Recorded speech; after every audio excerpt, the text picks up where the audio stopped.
So, Tim, some news concerning Deshaun Watson comes out, and this none of the 22 civil lawsuits against Deshaun Watson will go to trial during the NFL season. Again, this is from Adam Fries, one of your colleagues, a crime reporter. So the legal aspect of it is they're saying none of them will be tried during the NFL season, which leads to a greater possibility that Deshaun Watson will be available for all 17 games. And still not a certain, you still have to let it play out.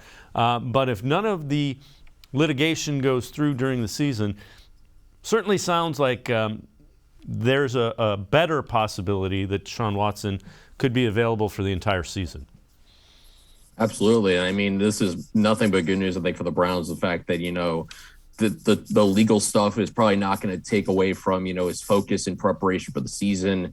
And it also, like you said, seems unlikely that the NFL would suspend Deshaun Watson before all these verdicts came out, because honestly, it would make very little sense. I know Roger Goodell is not going to be handing down the suspensions as he has. It's now going to come down to an independent third-party arbitrator to make that decision. But it seems like it would make very little sense for the NFL to make a decision without knowing the results of the 22 cases, without knowing if Watson's going to have to, if Watson's innocent or guilty.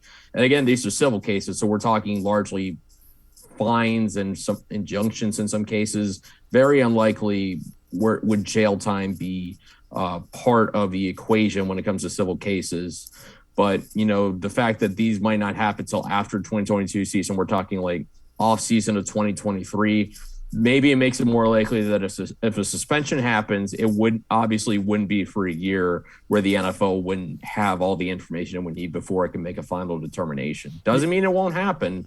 Doesn't mean he won't get suspended this season. But like you said, it just makes it more likely that maybe he doesn't and he's on the field week 1. Yeah, and Roger Goodell has said it's not likely that he will be part of the commissioner's exempt list and all of those things. So we'll wait and see. We'll let it play out. But again, it certainly sounds more and more like he may be available for all 17 games.